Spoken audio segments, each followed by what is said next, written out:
et messieurs, bonjour. Ce dont je voudrais parler cet après-midi concerne l'éducation multiculturelle dans l'enseignement public en Corée. Mais avant de commencer, je tiens à remercier vivement M. Nishiyama et M. Oki de m'avoir invité à ce colloque.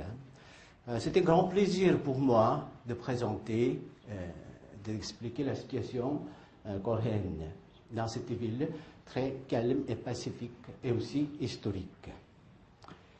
Ce que je voudrais parler est composé en 3 phases. Oui, j'ai demandé à une de mes collègues de traduire en japonais. Ce matin, je pense que ce sera plus compréhensible. Premièrement, je parlais de la Corée et la société multiculturelle. Et deuxièmement, ce sera l'éducation multiculturelle en Corée. Troisièmement, si le temps me permet, je vais vous présenter un exemple de programme d'enseignement multiculturel.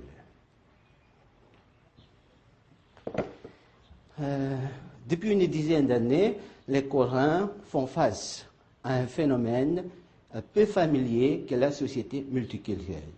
C'est à partir des années 90 que la société coréenne a commencé à prendre conscience du multiculturalisme. Le ministère de la Sécurité et de l'Administration publique a officiellement annoncé que plus de 1 400 000 étrangers résident en Corée en 2012. Le taux des étrangers dans la population totale coréenne atteint 2,8%. Considérant le fait que les Nations Unies estiment que 2,2% de la population du globe réside dans un pays étranger pendant plus d'1 an pour plusieurs raisons en l'an 2009, on peut dire que la proportion des étrangers dans la population totale coréenne ne semble pas très élevée. Mais ce qui attire notre attention, ce ne sont pas les chiffres mêmes, mais le taux d'accroissement démographique de la population étrangère. En 2006, environ plus de 500 000 étrangers ont été recensés en Corée et en 2008, environ plus de 900 000. En 2010, la population étrangère en Corée a atteint environ 1 140 000 et le taux des étrangers dans la population totale dépasse les 2%.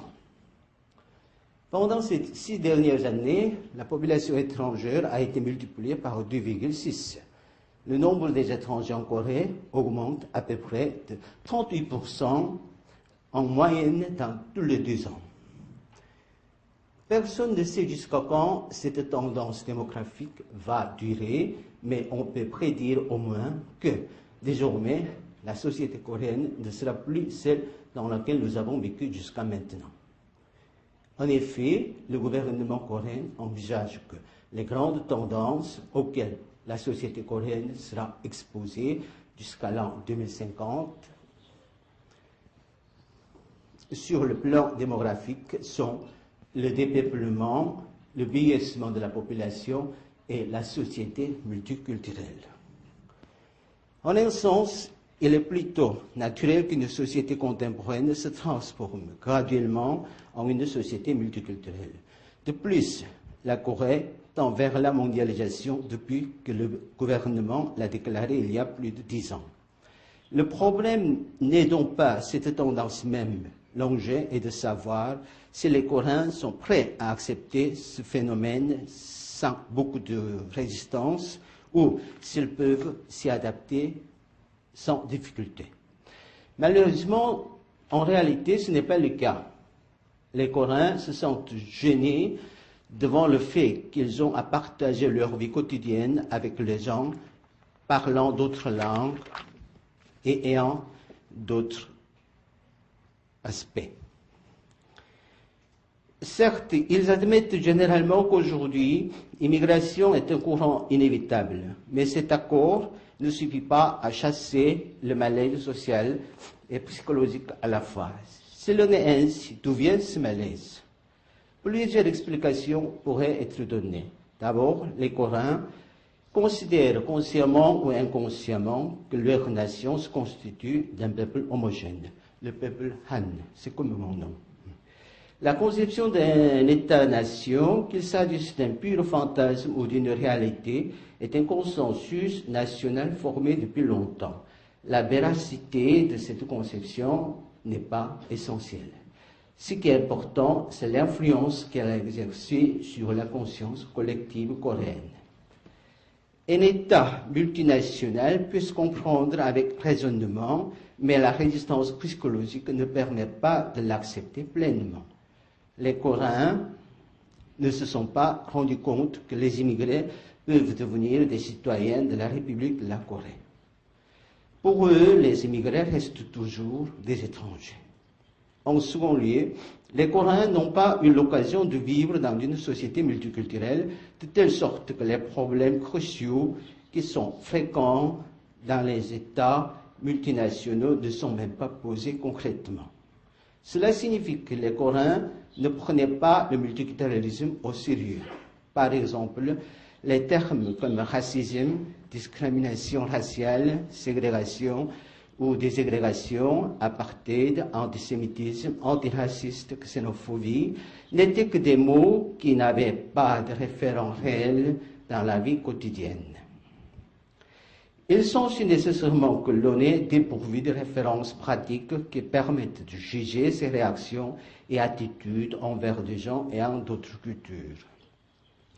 La résistance psychologique sous-jacente est le défaut de références pratiques chez Coréens conduit à prendre conscience de la nécessité de mettre en place une éducation afin d'éviter à la fois le conflit potentiel entre les divers peuples et pour la coexistence harmonieuse des différentes cultures. C'est la raison pour laquelle la question de l'éducation multiculturelle est devenue, au cours de ces dernières années, un enjeu majeur dans tous les domaines en Corée. Maintenant, je vais passer à la deuxième étape qui porte sur l'éducation multiculturelle en Corée. La nécessité d'une éducation multiculturelle en Corée suscite des actes vifs tant sur le plan de la recherche scientifique et académique que sur celui des politiques gouvernementales. Dans le domaine de la recherche scientifique, le sujet de l'éducation multiculturelle est maintenant omniprésent. Les articles, les mémoires de maîtrise, les thèses de doctorat et les publications ont littéralement explosé au cours de ces dernières années. Selon le RIS, c'est un système de base de données des informations scientifiques. C'est un abrégé de Research Information Sharing Service. Au total, plus de 6800 études comprenant les mots-clés enregistrés, éducation multiculturelle, ont été publiées jusqu'à maintenant sous plusieurs formes. Plus de 2500 mémoires et thèses, plus de 2500 également articles, plus de 1500 livres, etc.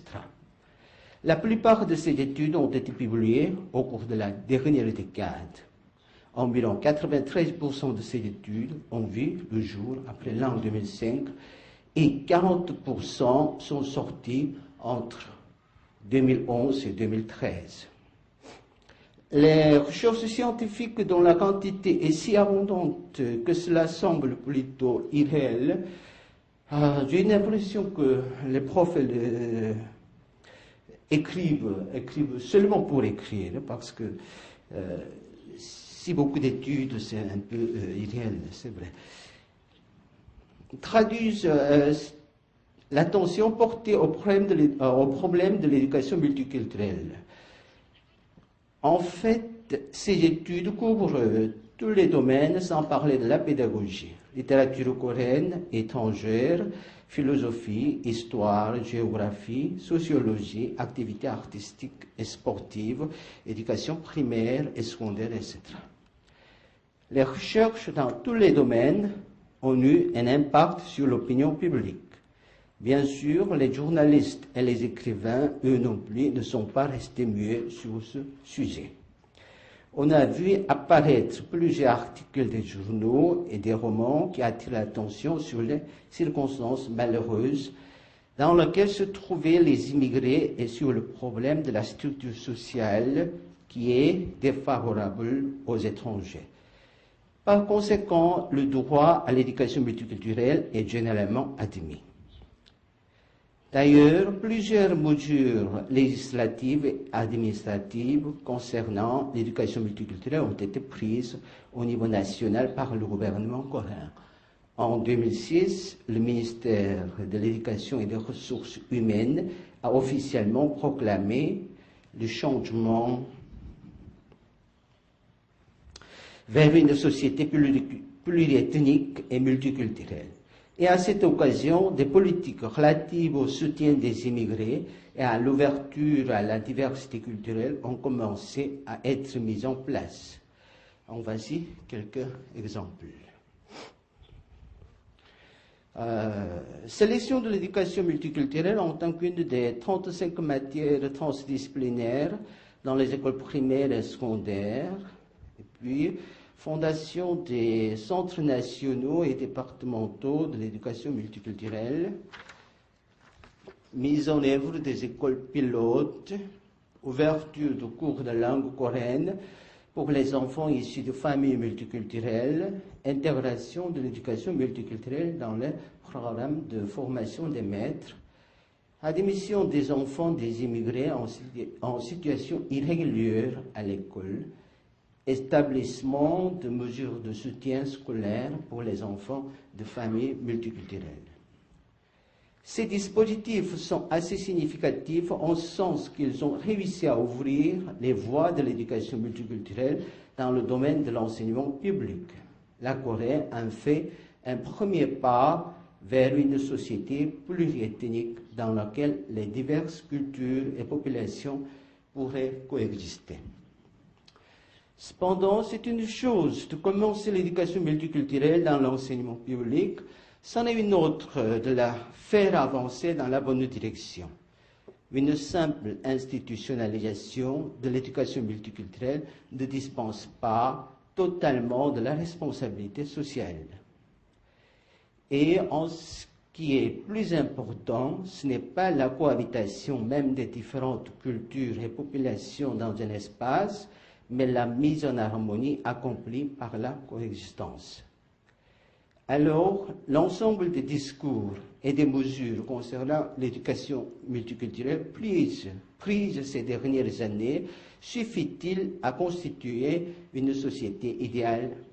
Les politiques de l'éducation multiculturelle reflètent-elles le concept de ce vers quoi la Corée doit tendre, où les Coréens sont-ils au moins d'accord sur l'aspect futur de leur société?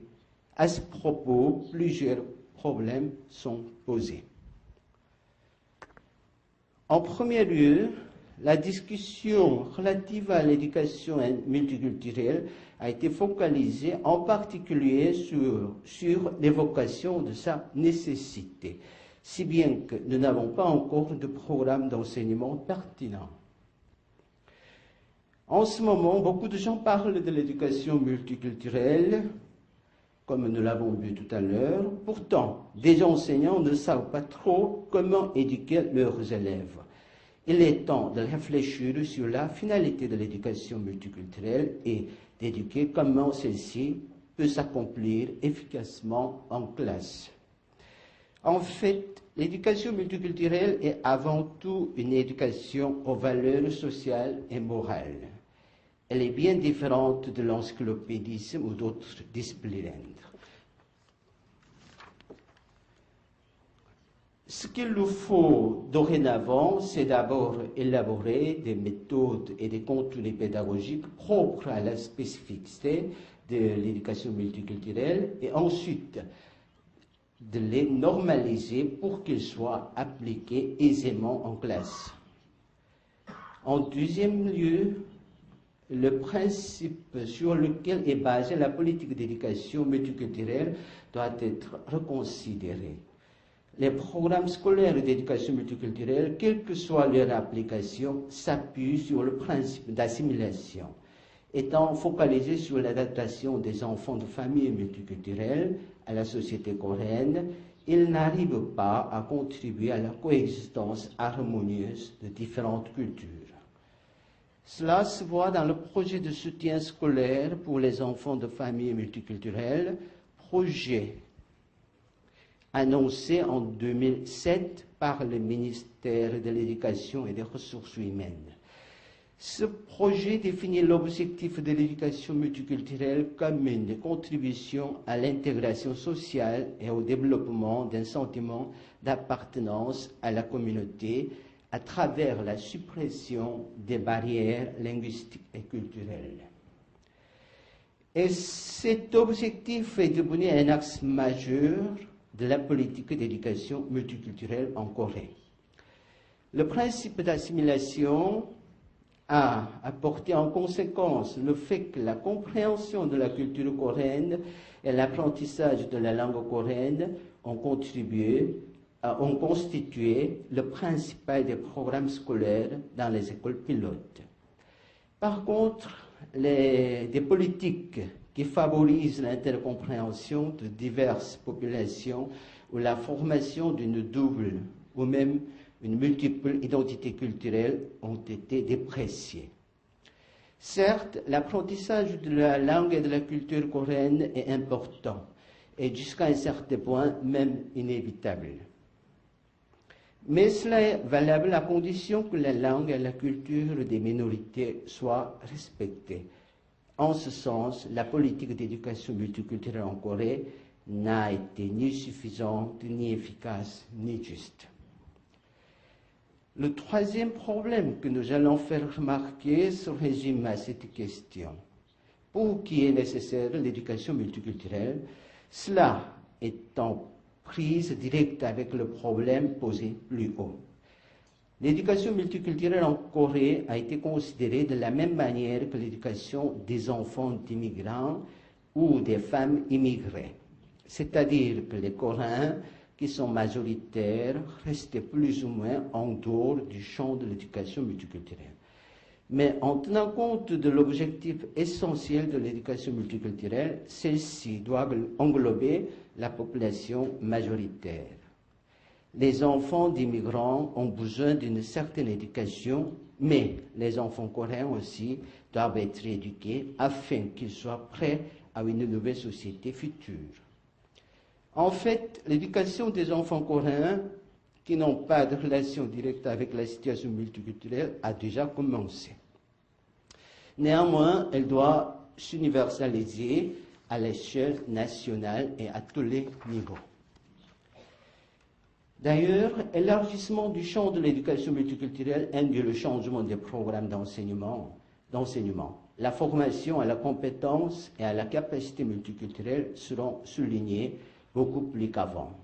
Il faudra des programmes scolaires qui favorisent des compétences pour accepter la différence culturelle, pour accepter de vivre avec des personnes appartenant à d'autres cultures, pour respecter la culture des autres ainsi que sa propre culture, et pour prendre conscience de la négativité des préjugés, par exemple racistes ou xénophobes. D'ailleurs, les valeurs telles que la tolérance, la solidarité, le respect de la diversité culturelle, l'opposition au nationalisme, la négation du préjugé et du racisme ne concernent pas uniquement l'éducation multiculturelle, mais sont préconisés dans l'éducation générale. L'éducation multiculturelle est étroitement liée à la question de l'éducation plutôt nationale. Réfléchir sur l'éducation multiculturelle peut devenir donc une occasion d'entreprendre la réforme de l'enseignement même.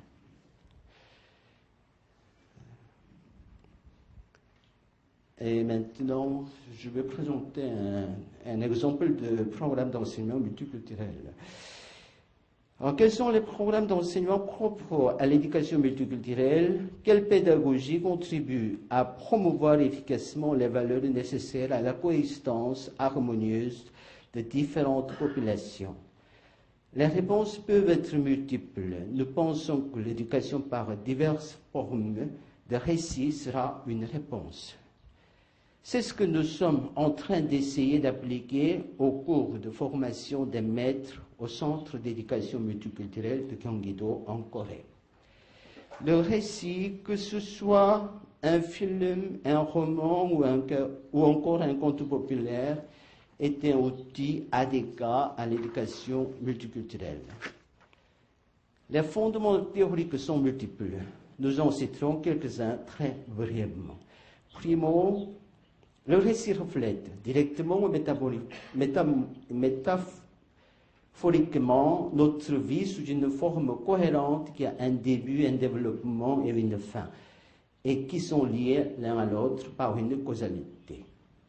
Cette caractéristique contribue à rendre possible la compréhension à la fois logique et synthétique d'une situation dans laquelle l'on se trouve à un moment donné. En fait, la réalité est si complexe qu'il n'est pas toujours facile d'en saisir tous ces aspects. Mais si une situation en question est exprimée sous forme de récit, il sera plus facile de la comprendre concrètement. Des films et des romans qui traitent totalement ou partiellement des phénomènes multiculturels seront un bon support que l'on peut utiliser dans la classe du multiculturalisme. Secondo, le récit peut susciter une réaction affective. Le récit n'est ni un slogan, ni une explication, ni un ordre. Il est une forme narrative complexe dans laquelle sont mélangés des éléments affectifs, esthétiques et psychologiques.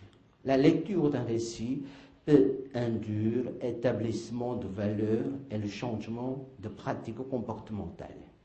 L'éducation par le récit sera donc une pédagogie conforme à l'enseignement multiculturel qui met l'accent sur l'éducation aux valeurs. Il existe de nombreux textes qui comportent la question des valeurs concernant le multiculturalisme.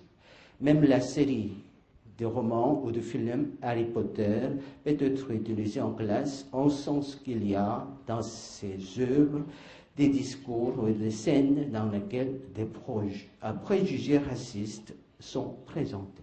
Par exemple, il y a des personnages qui parlent des muggles, c'est-à-dire des êtres humains. Tertio, le récit est imprégné d'une identité collective. C'est pourquoi il est considéré comme un fait social et culturel. Lire des récits d'autres cultures, c'est enfin approfondir et élargir la connaissance et la compréhension des autres. De même, lire des récits traitant du multiculturalisme, c'est familiariser au phénomène multiculturel, et cela conduit finalement à la constitution d'une nouvelle identité collective. L'application de l'enseignement multiculturel par le récit en classe peut être très variable selon les objectifs du cours et les niveaux de la classe. Nous présentons ici un fichier pédagogique, une partie du fichier pédagogique de l'enseignement multiculturel par le cinéma.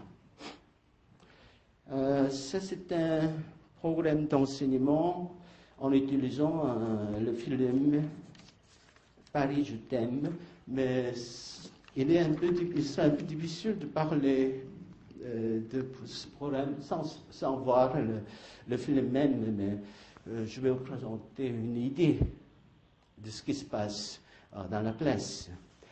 Le sujet, donc, c'est de surmonter les préjugés culturels et religieux, et puis les objectifs de la classe, prendre conscience des préjugés culturels et religieux, comprendre les différences culturelles et religieuses, et puis réfléchir sur la possibilité de la communion entre différents peuples. Paris, je t'aime, c'est un film de style omnibus, composé de 18 courts-métrages. Chaque court-métrage correspond à un arrondissement. Le dénominateur commun de ces 18 courts-métrages, c'est l'amour et le Paris.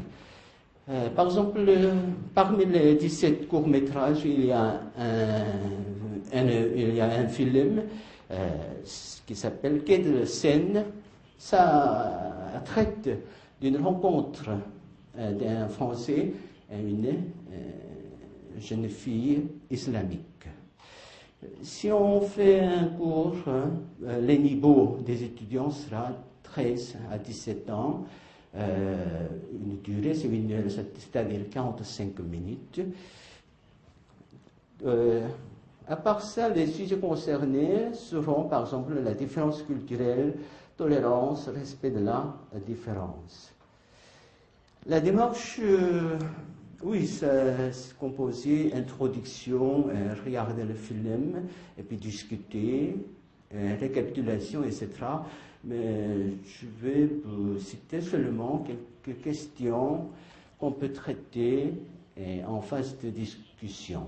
Par exemple, pourquoi l'héroïne porte-t-elle un hijab? Est-ce qu'il y a des préjugés religieux ou culturels dans la conversation que le héros avec ses amis? Que pensez-vous de la possibilité d'une amitié entre les gens qui ont différences culturelles et religions? Que pensez-vous de la loi qui interdit le port du hijab dans un lieu public? Et puis, est-ce que vous n'avez pas de préjugés ou les idées fixes à l'égard des autres? Oui, il y a plusieurs moyens de mener une discussion, par écrit, par oral, discussion en groupe, individuelle. Ça dépend de la classe. Et puis, on peut aussi appliquer ces questions à la situation coréenne. Et après la discussion, on peut expliquer la culture islamique et la situation actuelle européenne. Et puis, on peut finir le cours et moi aussi, je termine mon exposé. Merci.